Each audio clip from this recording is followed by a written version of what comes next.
recitations.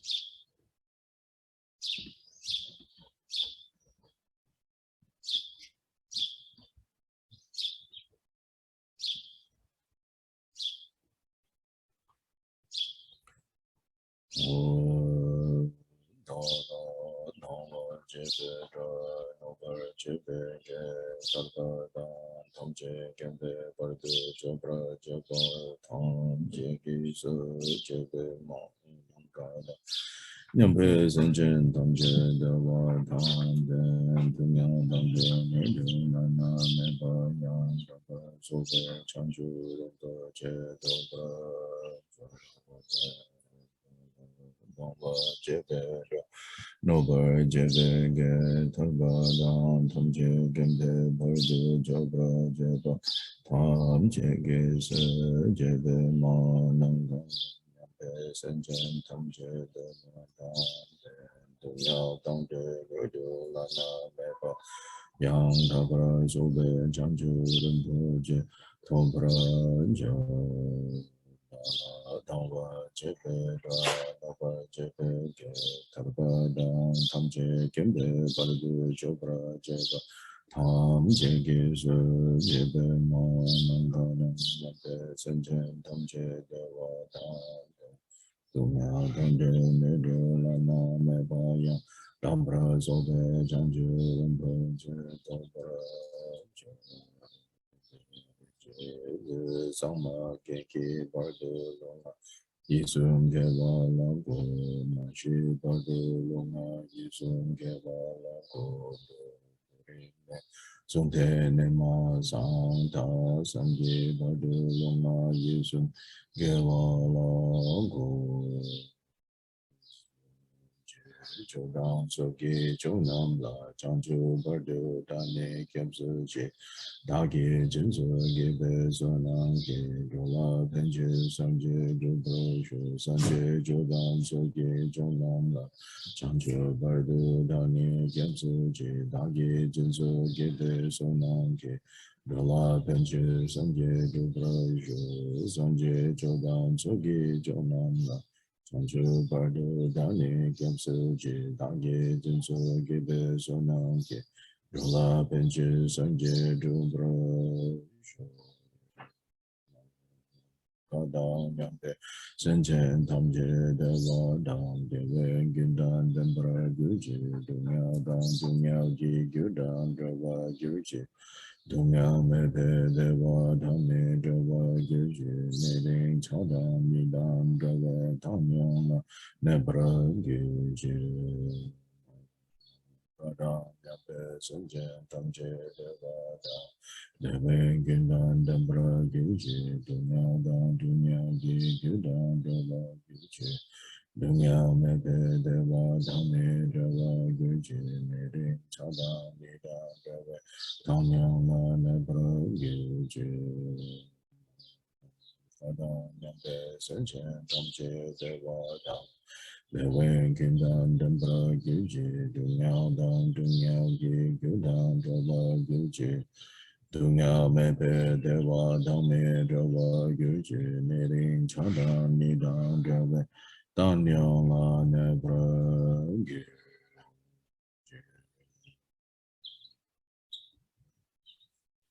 In all the worlds of the 10 directions reside Tathagatas of the 3 times. Before each of you, lions among humans, I prostrate joyfully with body, speech, and mind. By the power of this aspiration to noble deeds, all conquerors appear vividly in my mind. With as many bodies as there are atoms in all lands, I prostrate to all you conquerors. In each atom of Buddhas, numberless as atoms, all in the midst of the heirs of the Buddhas. Thus I conceive of this Dharma Dhatu as completely filled with you conquerors in this way. With infinite oceans of praise and oceans of diverse melodies, I sing the excellent qualities of all you conquerors and praise all of you gone to bliss. with the best flowers and best garlands, best music, ointments, and excellent parasols, finest lamps, superior incense, I offer to you, conquerors, with excellent garments and best fragrances, and sandalwood powder heap high as Mount Meru. One with offerings perfectly arranged, I offer to you, conquerors. These vast and unequal offerings to each and every one of you, conquerors, with the power of conviction in noble deeds, I prostrate and offer to all you, conquerors, all the harmful deeds that I have done with my body, speech, and mind under the power of desire, hatred, and ignorance. I confess each and every one of them. I rejoice in all the meritorious deeds of all conquerors in the tender actions and the heirs of the Buddhas. Solitary realizers, hearers still in training and beyond, and all wandering beings. You who are lamps of the worlds of the 10 directions, who have unobstructedly attained Buddhahood through the stages of Bodhi. All you who are my protectors, please turn the unexcelled wheel of Dharma with palms together, earnestly beseech you who may intend to manifest final nirvana. Please remain for as many eons as there are, as many eons as there are in the world for the happiness and well-being of all wandering beings. Whatever slight virtue that may have been gathered through prostrating, offering, confessing, rejoicing, requesting, and beseeching, I now dedicate to complete Bodhi.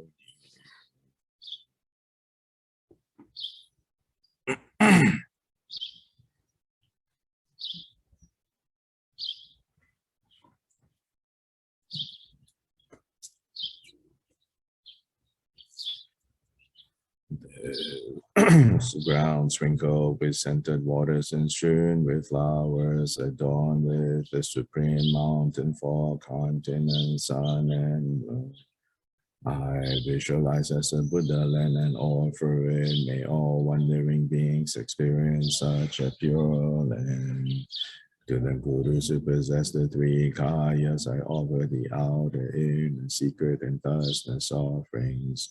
With my body, wealth, and all phenomenal existence, please grant the unsurpassed supreme attainment. Whatever slight virtue I may have gathered through prostrating, offering, confessing, rejoicing, requesting, and beseeching, I now dedicate it all to complete Bodhi. Om Bodhicharyavatara JUN. Om. Please turn the wheel of Dharma of the greater, lesser, and common vehicles in accordance with the dispositions and mental capacities of sentient beings.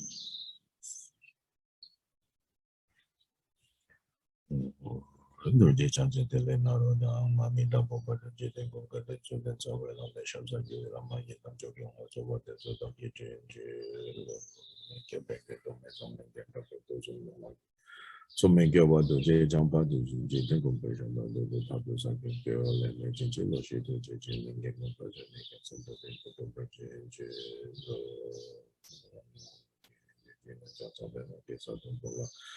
Yes, and you can wonder me, imagination should have more than kind of number of people and the hard to get the generation to show the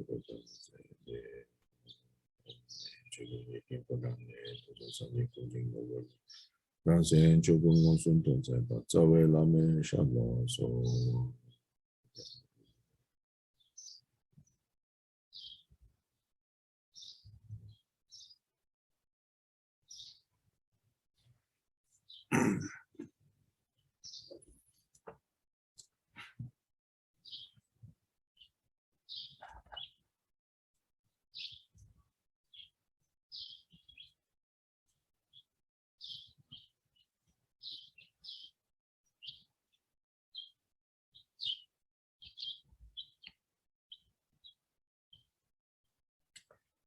So in our last class, we covered the verses 106 and 107.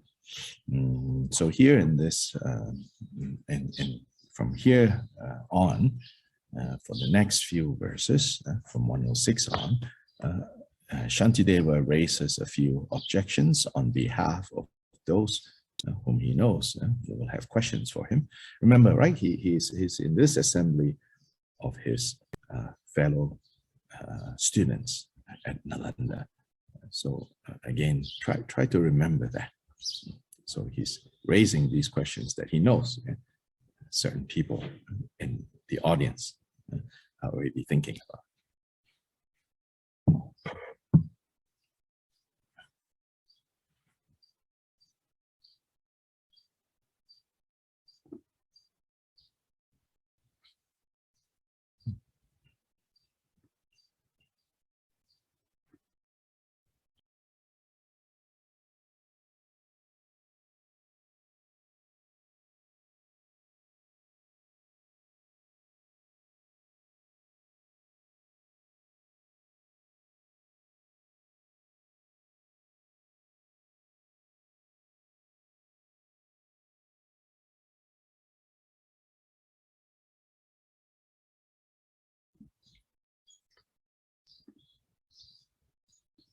Yeah, so in that way, you can say that these questions raised, they're not abstract, at least not with regards to the immediate audience. These are questions that will already come up based on listening to what Shantideva just said. So what he just said is those four windows, right? And the way those arguments are made. And so then the first objection raised, which we already looked at, is the objection that goes along the lines of saying to Shantideva, based on the way you're talking, it seems that you have even undermined the central teaching of the Buddha called the two truths. And in particular, the two truths that you emphasize so much in your tradition known as the Madhyamaka or the middle way tradition.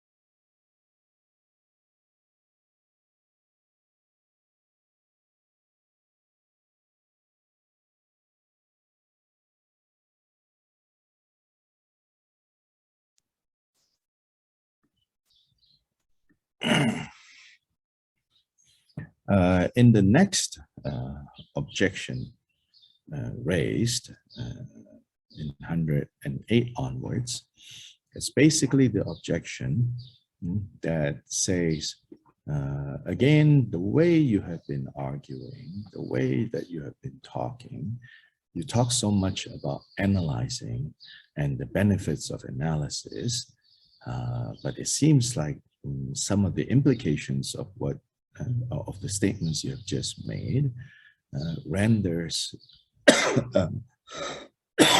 renders analysis impossible and pointless.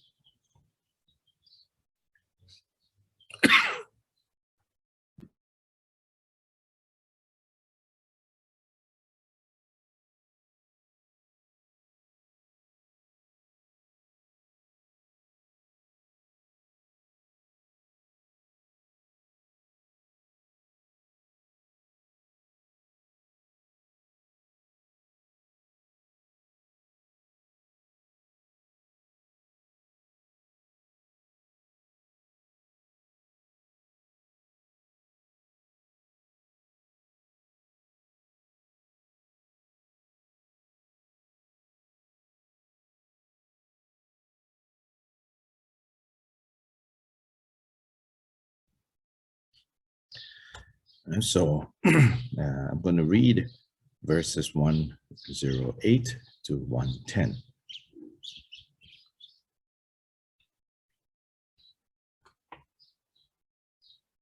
The analyzing mind and what is analyzed are linked together, mutually dependent. It is on the basis of conventional consensus that all investigation is expressed. But when, you say, the process of analysis is made in turn the object of our scrutiny, this investigation likewise may be analyzed, and thus we find an infinite regress. If phenomena are truly analyzed, no basis for analysis remains, and when the object is removed, the subject too subsides. That indeed is said to be nirvana. So here you can understand that verse 108 is simply stating simply stating this topic of analysis, the mind that is doing the analyzing, what is being analyzed, how they're related to each other. So this is not yet the objection. The objection or the question raised is in 109. And then Nagarjuna's definitive answer with regards to how analysis works, the final result of this analysis, this is answered in 110.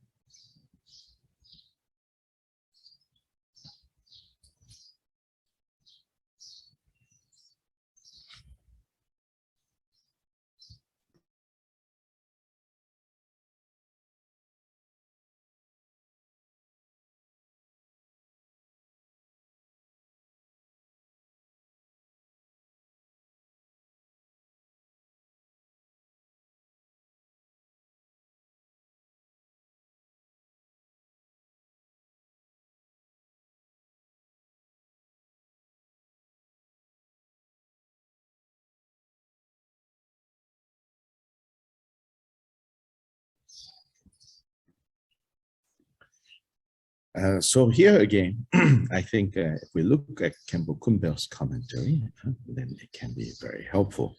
So now I'm going to go to Khenpo Kumbel's commentary on this. But one more thing is that it is said in the story about Shantideva that when he started this whole teaching, his fellow students tried to create a situation to embarrass him, which is they created a seat, a teaching seat that is so high that it's not possible to just step up to go sit on it. And you have to bring a ladder and climb on top. But it is said that what Shantideva did was when he started, he just sat at the foot of the seat.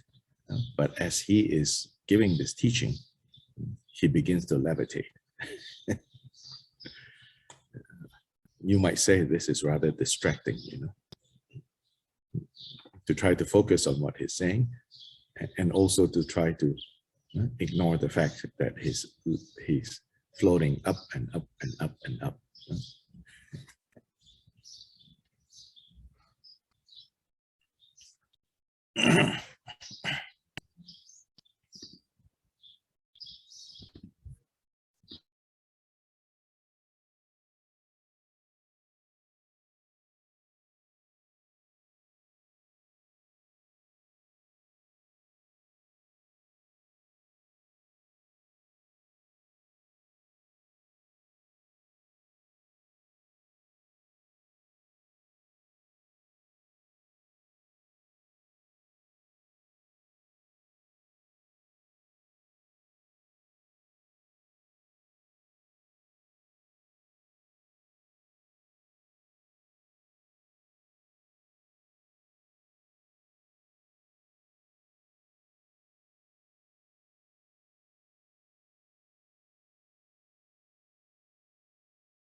And so then at a certain point, he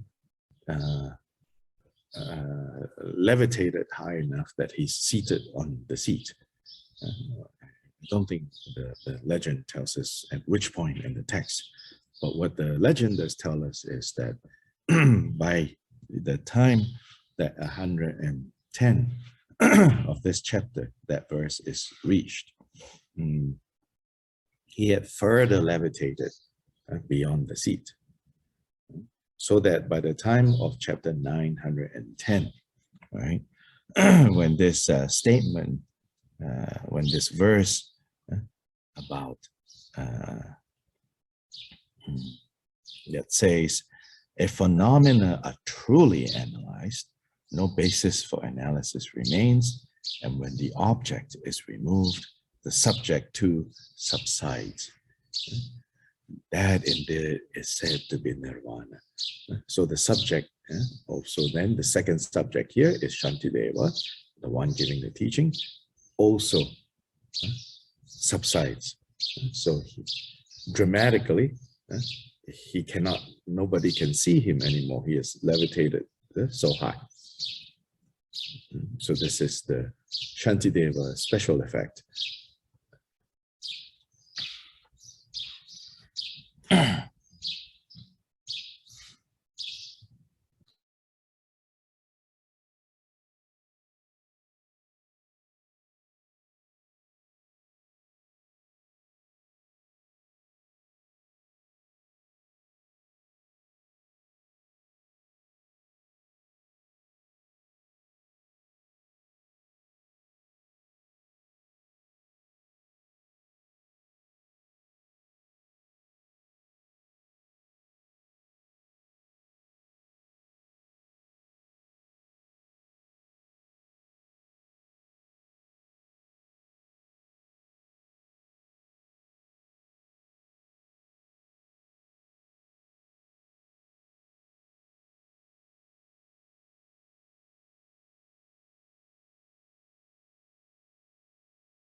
Instead of the teaching, they could no longer see him.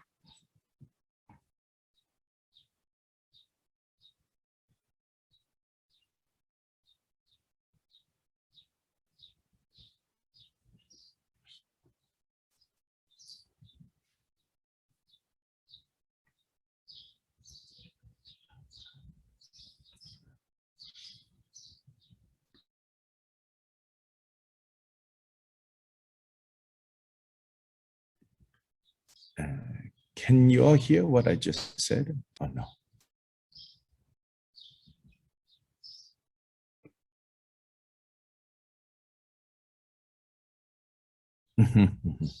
Yes. Yeah. So again, according to that legend, after that, he disappeared from Nalanda University. He decided to leave Nalanda, and it is said that years later, they found him wandering around in southern India.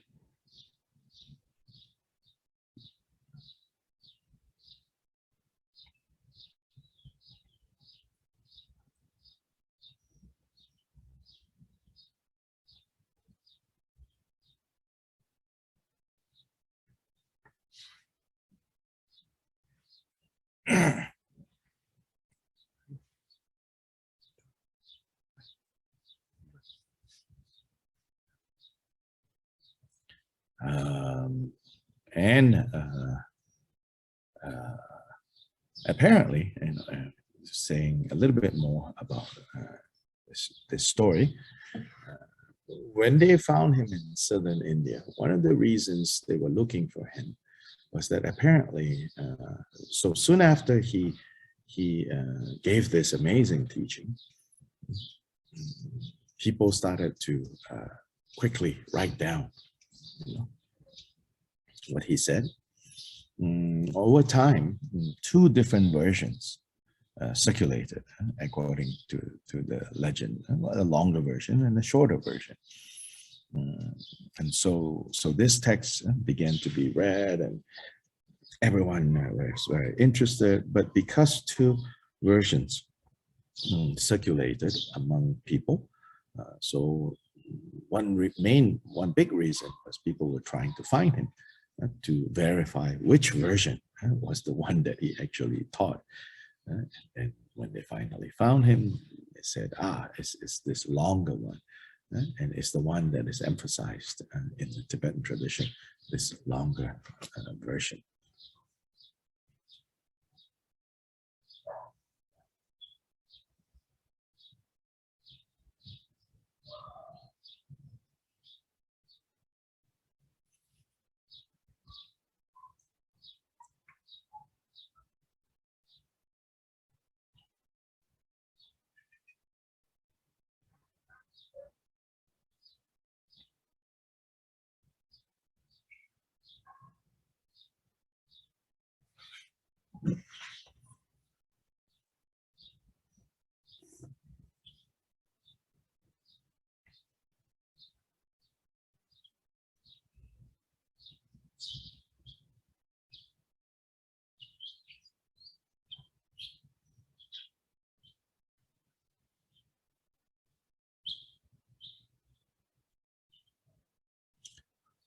So 108, the analyzing mind and what is analyzed are linked together, mutually dependent. It is on the basis of conventional consensus that all investigation is expressed.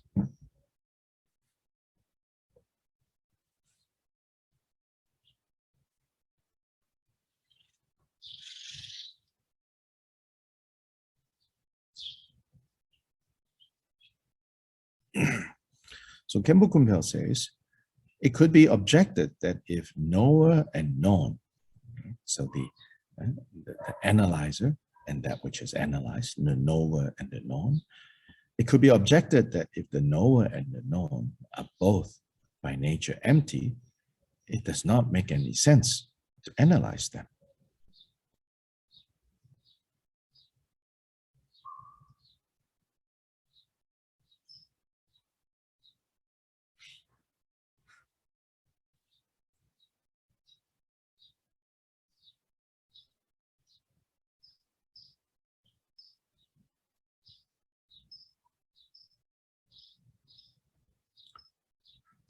So what we see in these objections is basically objections that interpret what Shantideva is saying in the direction of nihilism.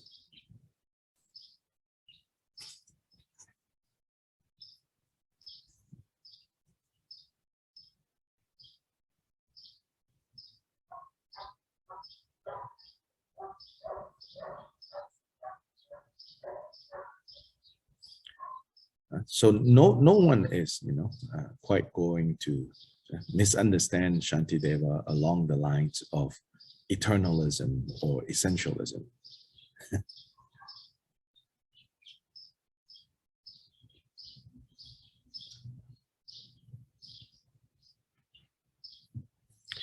But instead, because of expressions such as emptiness, not self, selflessness, and then the approach of no, it cannot be this, it cannot be this, it cannot be this, it cannot be this. Then, of the two extremes of eternalism and nihilism that the Buddha said, he taught a way that is free from these two extremes. But nonetheless, between these two, the way Shantideva speaks, and in fact, even the way the Buddha generally answered questions, could lead some people to think, to understand what is said as utterly, like everything is utterly empty meaningless, pointless, then who cares?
So, so aside from, of course, the Buddha himself teaching such topics, then the next figure that most kind of clearly or chiefly emphasize these teachings on shunyata, on emptiness, and dependent arising, famously was Nagarjuna. So Shantideva comes from this Nagarjuna's tradition.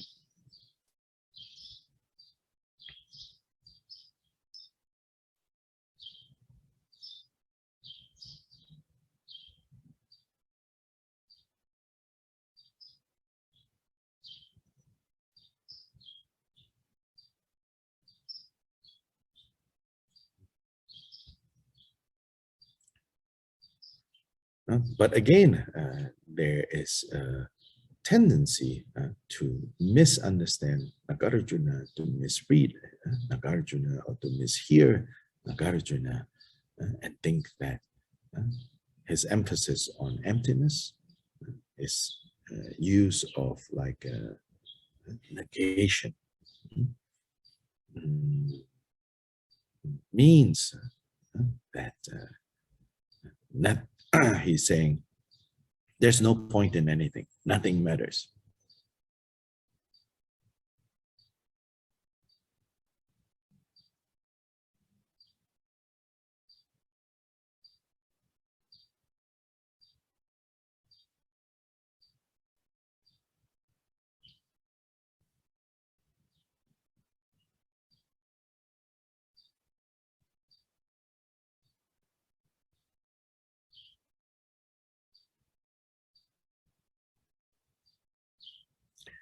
In fact, whether Nagarjuna or, going further back, whether Buddha Shakyamuni, whether Nagarjuna, whether Shantideva, when they say no, no, no, no, yeah, not this, not this, not this, cannot be this, cannot be this, cannot be this.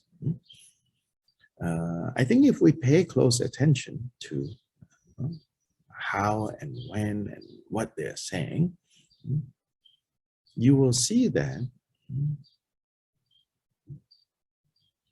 what is going on really is they say no or not in such a way that it's not saying there is nothing at all.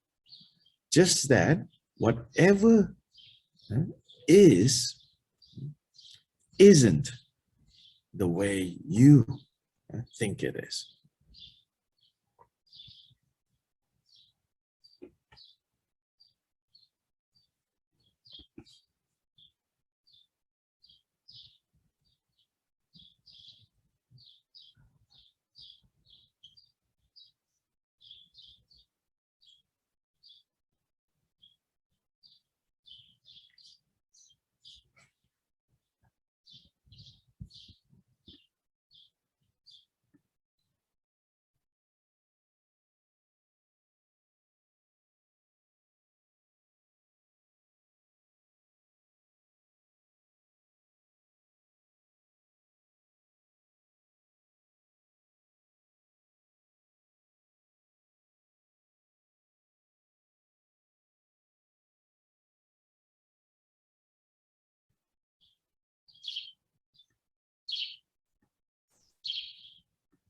In a way, I would argue that, how they can say no, not, no, no, this is not it, no, this is not it, no, this is not it. It's because they have discovered the deathless. They have discovered that which is not compounded. They have achieved the subsiding of all object-subject division.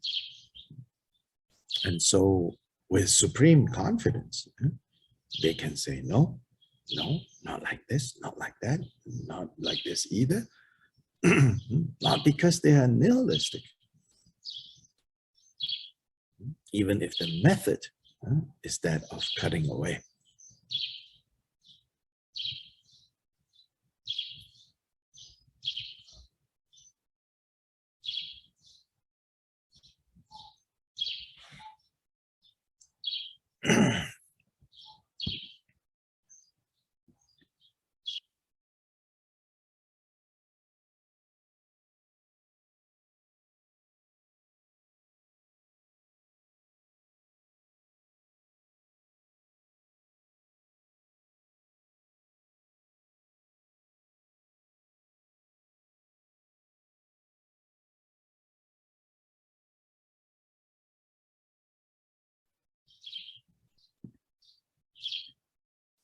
So, so anyway, if we come back to Shantideva, to Khenpo Kunpyo, he continues, he says, the answer is that although the subject, the mind, and the one doing the analyzing, and the object to be analyzed are empty by their nature, meaning they don't have intrinsic fixed essence. So although they are empty by their nature, they are said to be mutually dependent.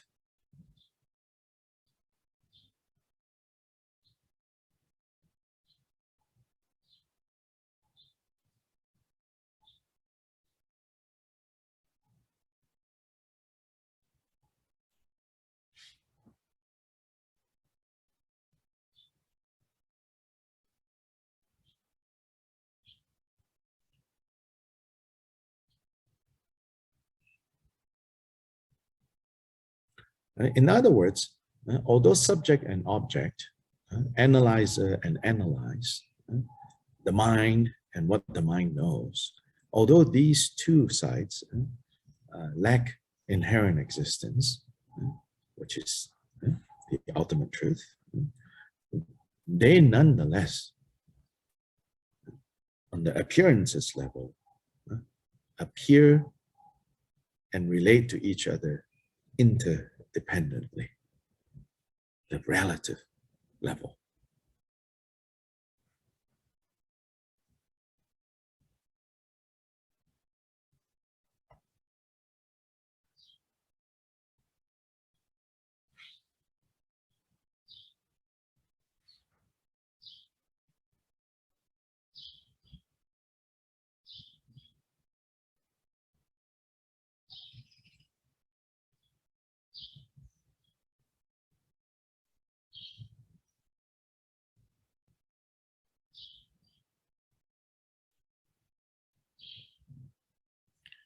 And so their ultimate level, so their ultimate level lacking inherent existence does not block, does not prevent them having appearances on the relative level and appearances that are interdependently arising.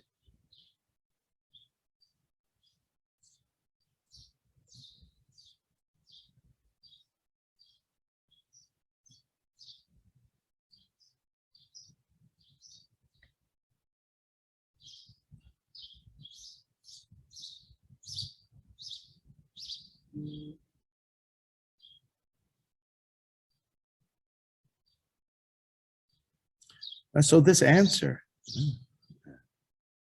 is based on answer with regards to objecting on the basis of, you have destroyed the two truths that you talk about.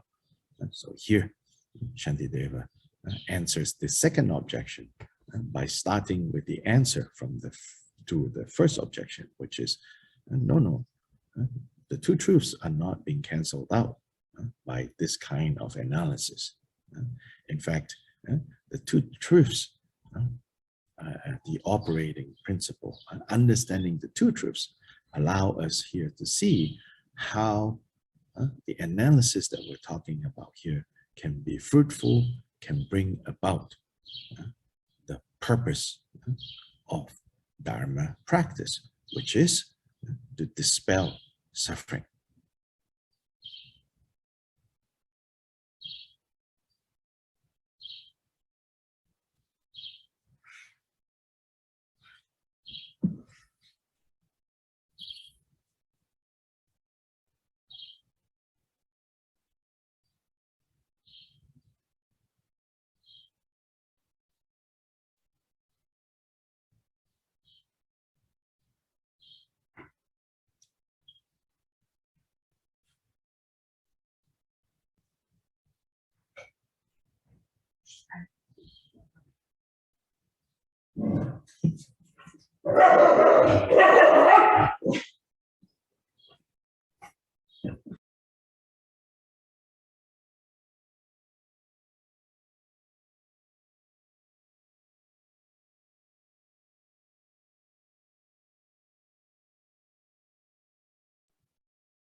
The doggies are wishing everyone.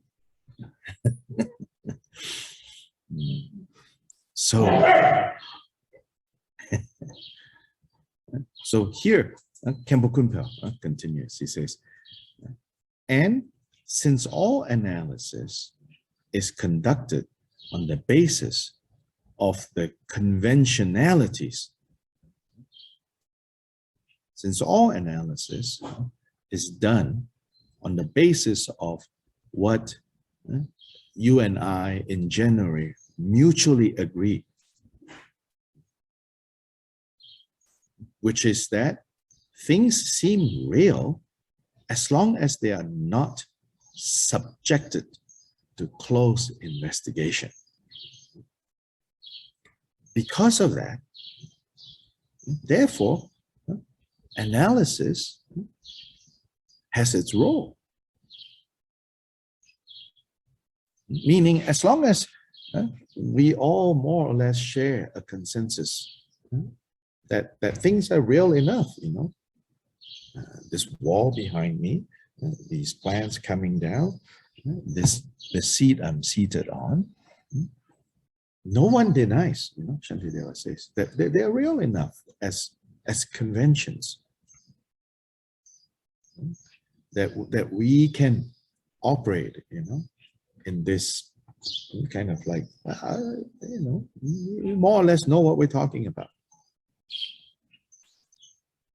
So then we can talk.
And since, right, the analysis that Shantideva, Nagarjuna, the Buddha, is teaching us to do is exactly for the purpose of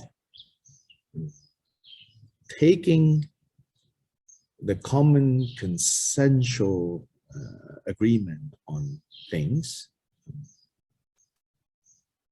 and discussing them, analyzing them on that level, but going beyond where we all agree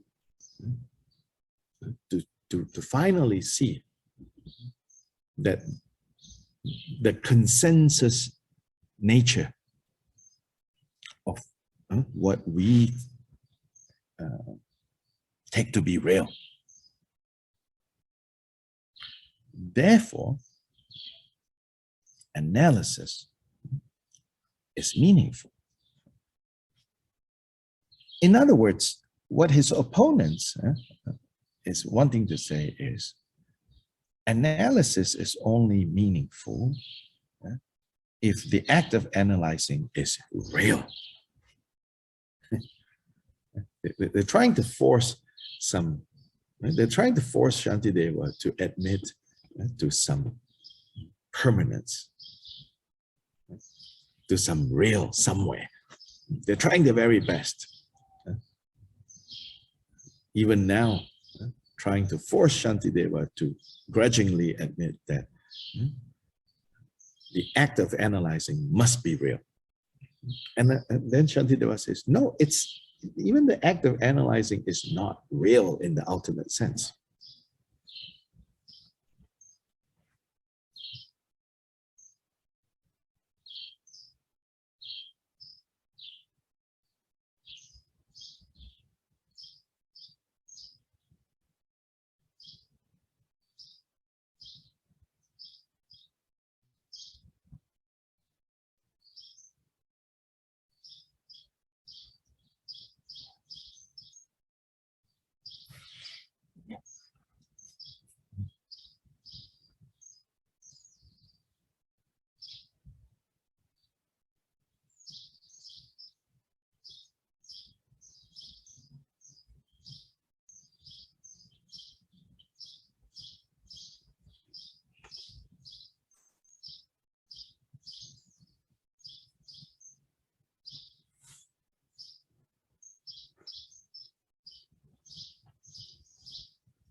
So for what Shantideva is recommending here,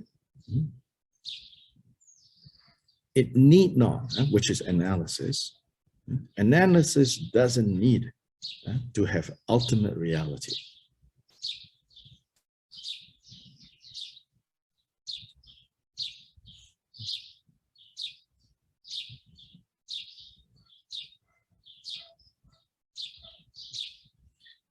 In other words, analysis is merely an instrument.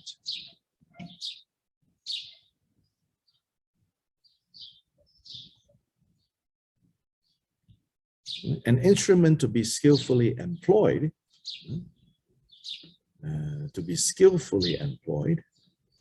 to do what? To help the dreamer see that this is a dream.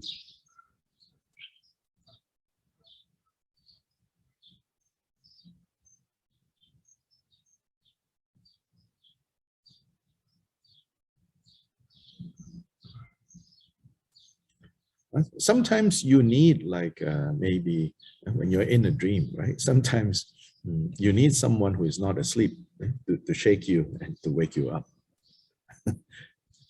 I mean, in our common experience.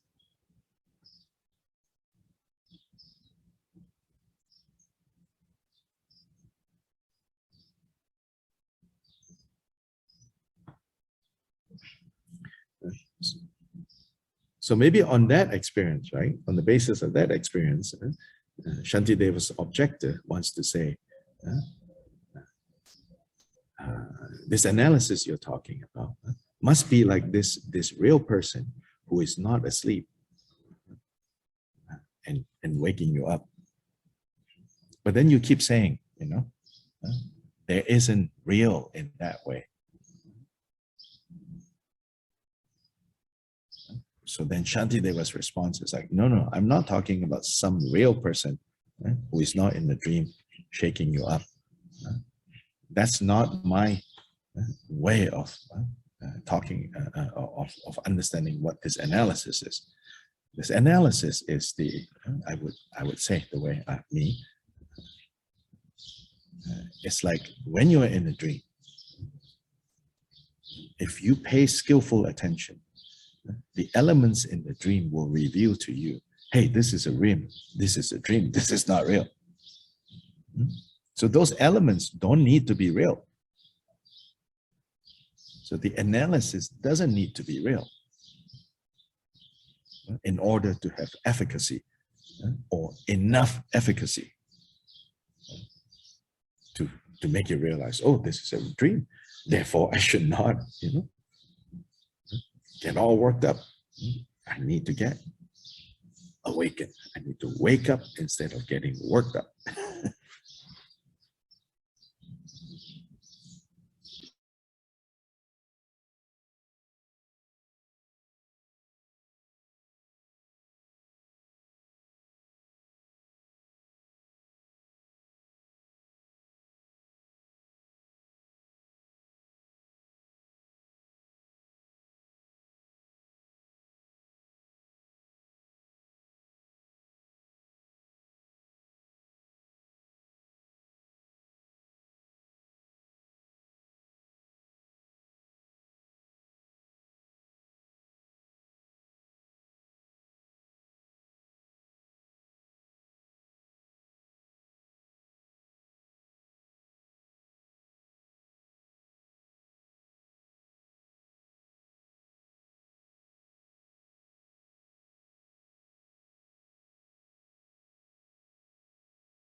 So here, basically, Khenpo Kumpel is saying, as long as we understand that this analysis is occurring within the context of this dreamlike analysis is occurring in the context of a dreamlike existence that we are all stuck in, then that analysis will do its job.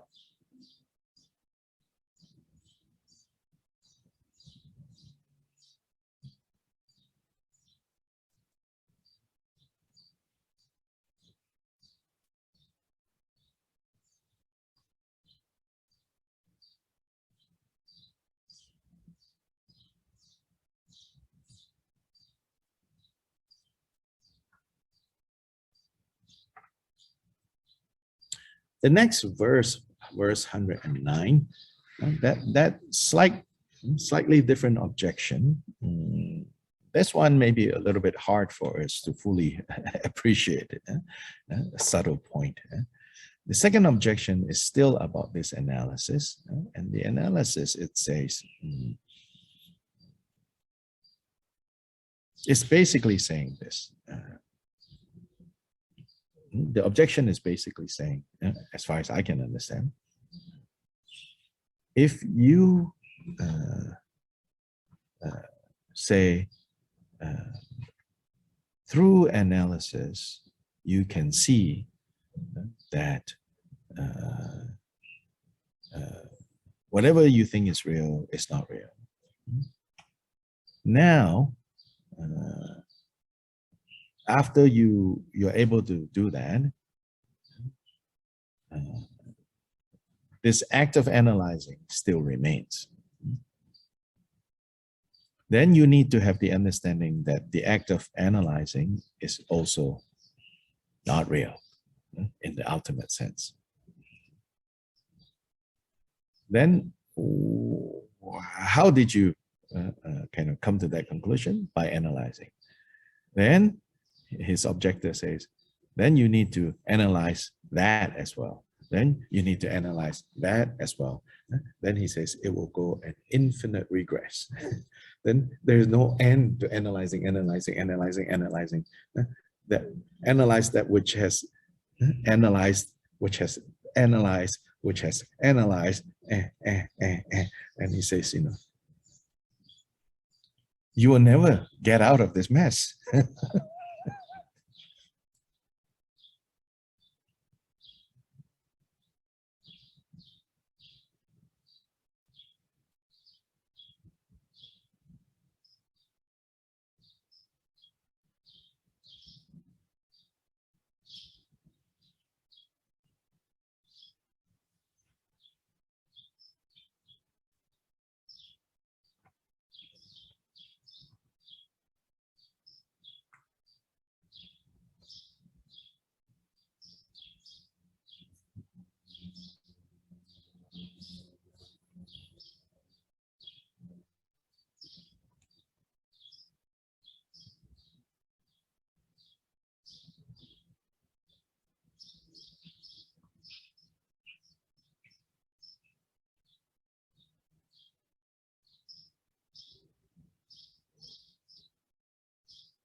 Yes, go ahead, Judy.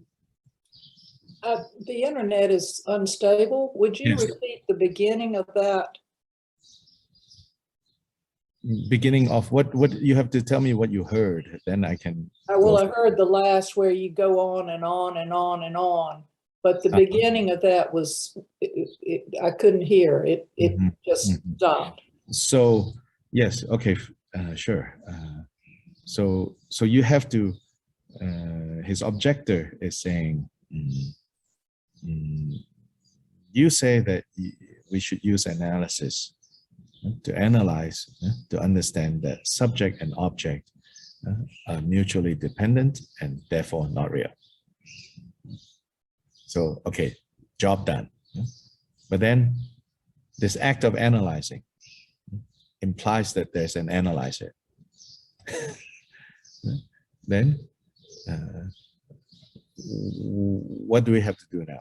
Oh, you need to further analyze to see that, oh, the act of analyzing is also not real because it's dependent on an analyzer. Then, oh, okay, fine. And then now what? Oh, wait. It's another moment of analysis that led to that conclusion. Oh, now you need to analyze this moment. Then you need to analyze and on and on and on and on. So his objector is saying that in that way, there's no end to this. We can never get out of this mess.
In a way, I would say it's true.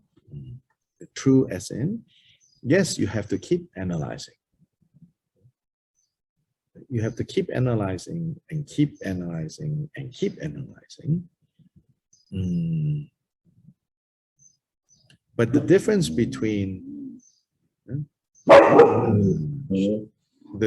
between keeping analyzing and not having a problem with that, and keep analyzing and having a problem with that, is you will have a problem with that if you think all of this is real.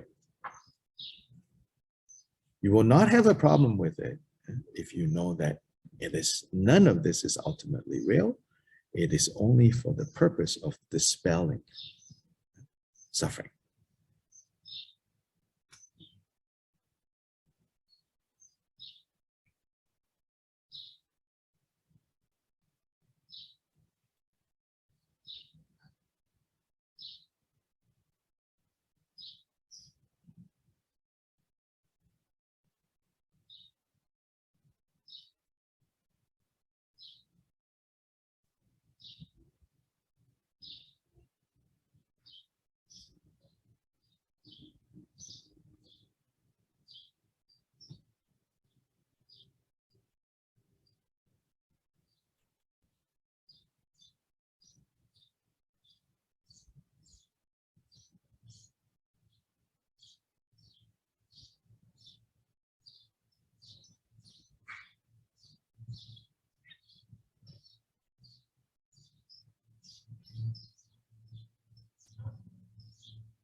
So how much analysis do we need to do?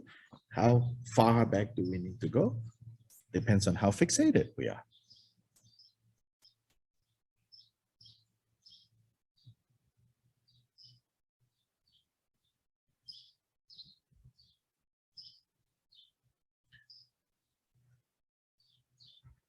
If we're really fixated, then a lot.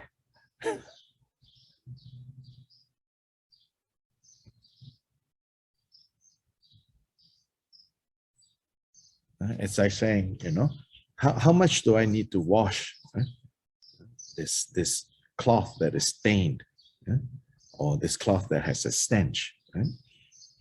You say, well, as much as it takes to remove the stain or the stench. So then you remove the stain and the stench with like using detergent. Then you wash it. After you wash it, the original stain or the stench is gone. But then now they're like, there's the smell of the detergent. So then you have to get something to wash and to wash. So how far do you have to wash? As far as until no stain, no stench exists anymore. Then stop.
It's only that when in your act of washing, you take your washing so in such a fixated way,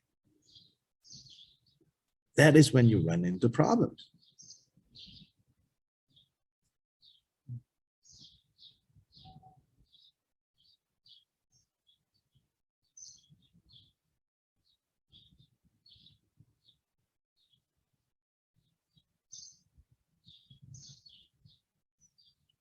And that's about fixation. You can say, oh, now I can smell the detergent.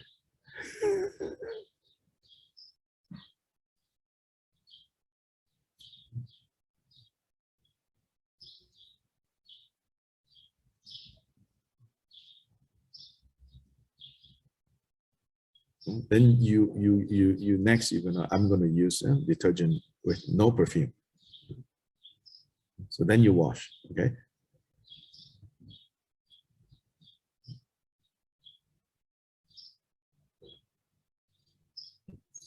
Then you're like, oh, but I can smell the water.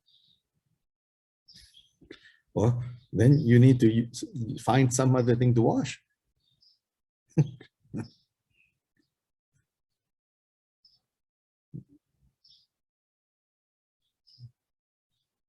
So if the more you wash, the more obsessive you become, then yeah, you're stuck, of course.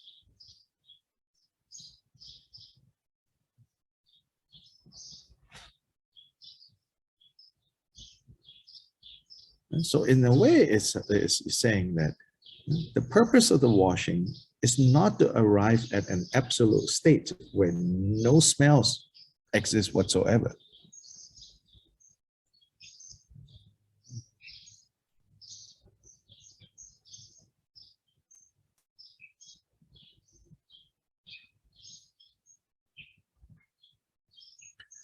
The purpose of the wash is to finally help us to relinquish the obsession on either the stench or the washing.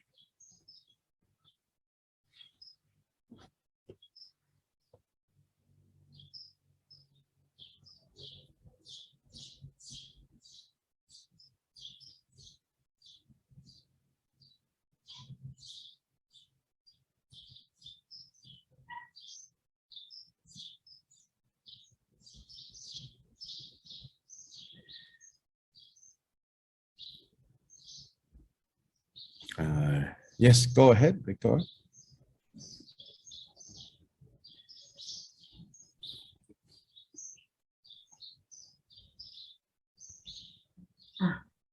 Thank you, Dr. Lai.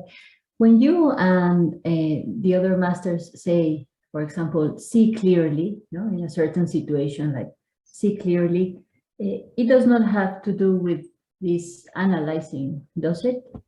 It has to do. It does? Yes. I mean, is it with like just analyzing or has to do with Nagarjuna analyzing, for Shantideva, Nagarjuna, the Buddha, they don't distinguish, analyzing here, analyzing here. It's all part of the package. Here, analyzing is not talking about doing research. Analyzing is it or is it not? It appears to be. It appears to be. No? What appears? Why does it appear this way? It's basically clear seeing. Clear seeing doesn't come from just opening your eyes really big. Clear seeing is not. It's also not just like sitting there and going, "Yeah, I accept. Yeah, I accept." No. Appearances needs to be peeled away. Sometimes painful, sometimes less painful.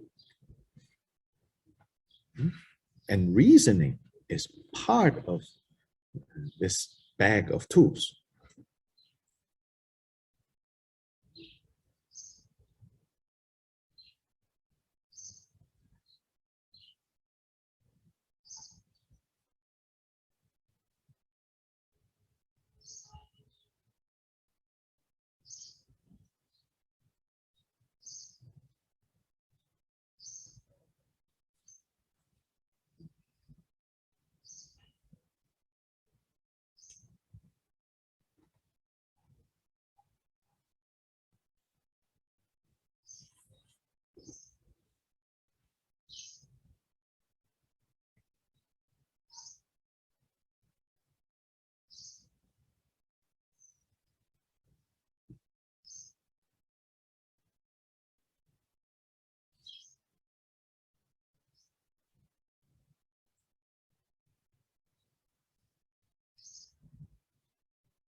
one of the tools that have been developed for an aspect of this analysis, I would not say the totality, but an aspect of this analysis is exactly the monastic debates that are conducted in the education of Tibetan monks and nuns.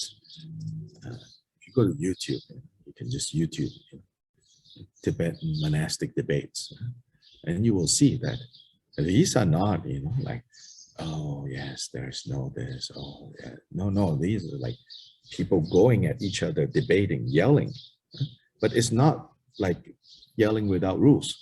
It's all very prescribed.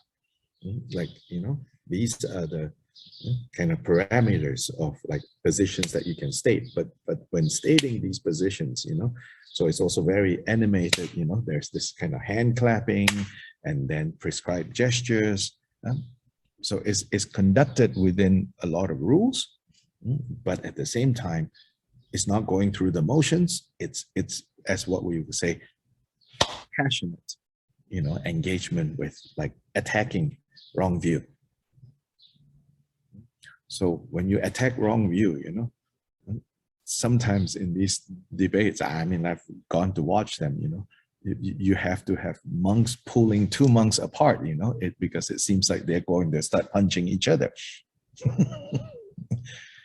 Then you think, wow, this is like, maybe it's gone wrong, No, because part of the training is, so immediately when the debate stops, everybody's emotions have to be put down. Done. Now let's go eat momos. They're rushing down the street, which is also true. And once the debate bell rings, ding, because if you are slow, you have to wait in line. So, you rush off to the momo shop, and place your momo and sit down. Then you start, chit-chatting, laughing, all of that. 5 minutes ago, you're about to punch each other. No fixation. No fixation doesn't mean no passion in that moment.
So along these lines,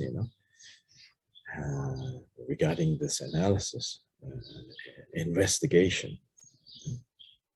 So fundamentally, even the earliest layer of Buddhist teachings, remember the Buddha invited people to come and see. So this is the seeing, this is the analysis, this is the investigation. Always, is it so? So then the line between analyzing that leads to freedom and analyzing that leads to obsession is in fact at the heart of this objection. If you don't know how to analyze, it leads to obsession. If then you say, how do I know if I'm doing it the right way or wrong way? The right way leads to what is described in 110, which is obsession subsides, grasping subsides, self-grasping subsides, then suffering subsides. Now we have skillfully used this investigation. Come and see, come and investigate.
Right, so there is a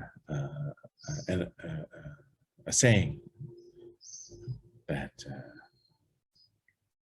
do not under-investigate and over-decide.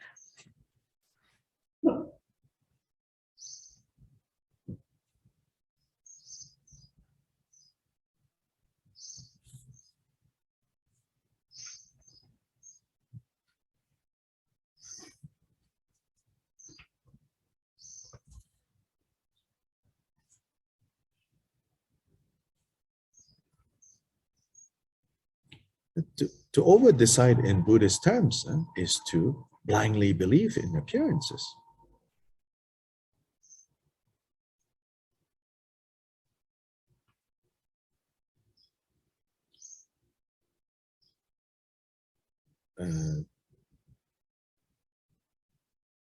To over-decide in ordinary terms, context is what basically we call prejudice. You have a prejudicial position already. Right? You have immediately decided, this is good, this is bad. This I like, this I don't like. This I accept, this I don't accept.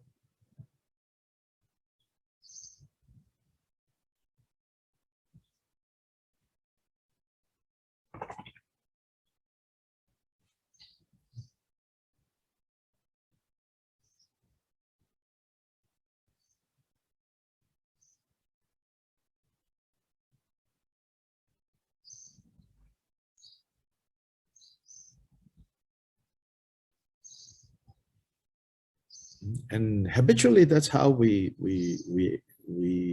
go about in the world, We think that, oh, this is just, things have become easier. But no, this is simply because we have let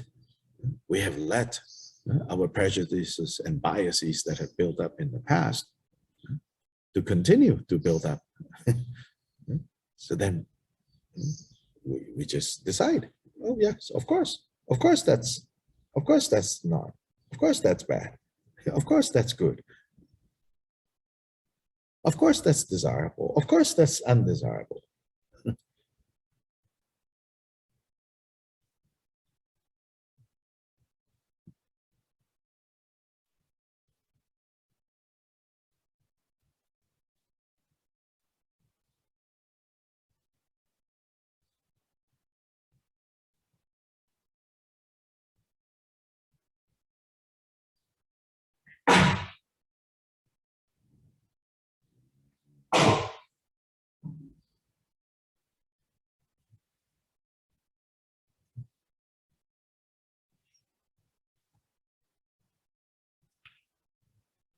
So today, so I'm not going to go into the 110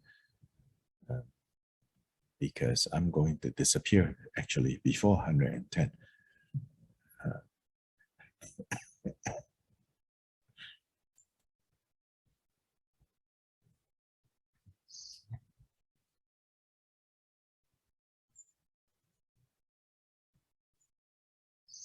I'm now in the city called Leon.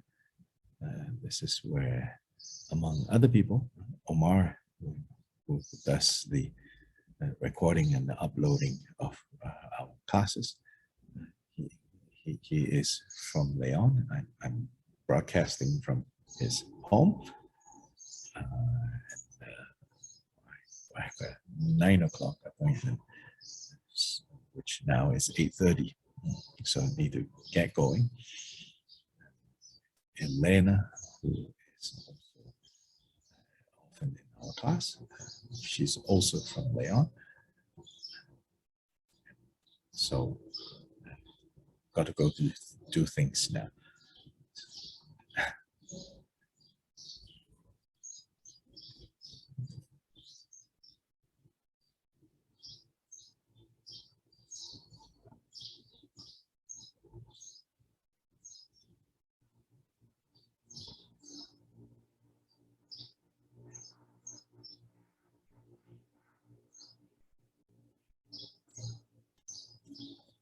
So a reminder that this Saturday, we will not have class, but next Tuesday, we will have class.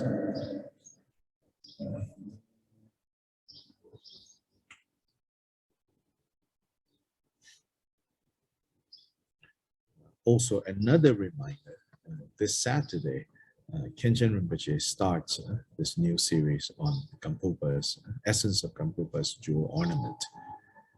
And that class starts an hour after our class ends, basically.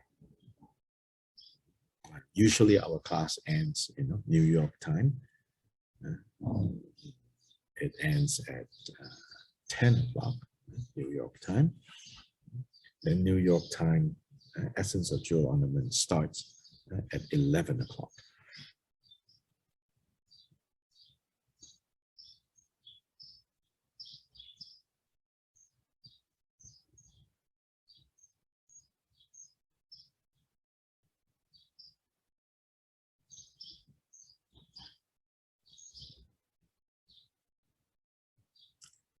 This class will be twice a week, which is Saturday, Sunday.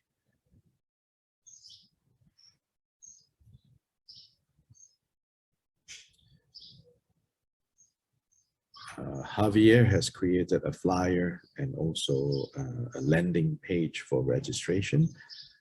But I can tell you that registration is not necessary for joining, because the Zoom information, all that is already given. The reason we ask that you register if you can, so that when we have cancellations or things like that, communication needs to be done. If you are registered, then an email can be sent there to update you on what's going on.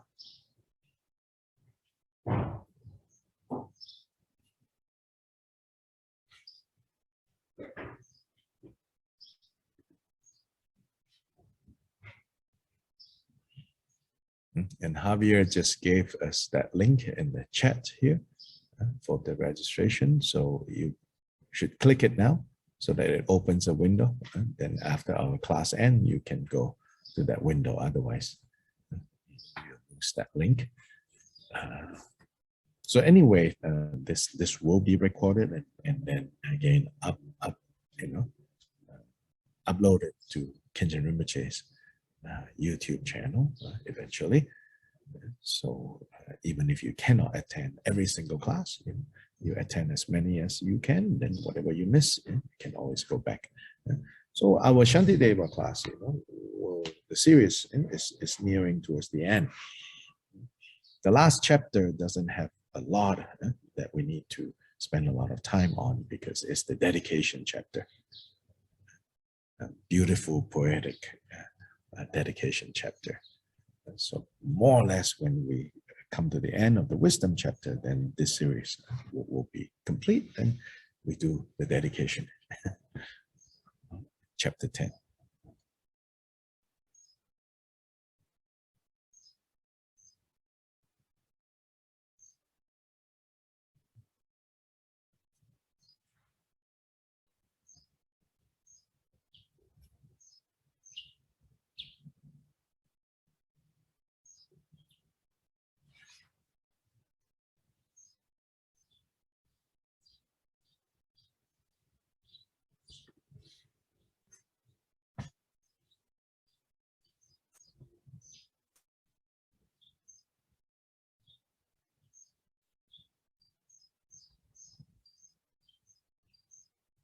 So this class, if we have counted correctly, is class number 90.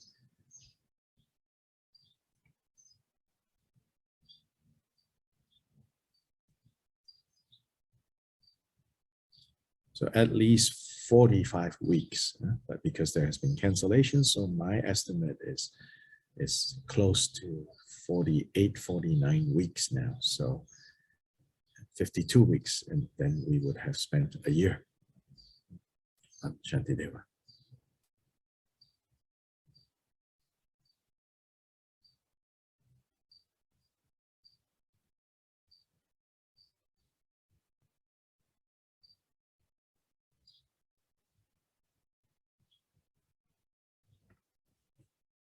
So mindful of that, rejoicing in that, I hope. Let's dedicate it. Chanju sem cho rembo che ma ge ba na ge che ge ba nyam ba le ba o ne gong du be wa sure.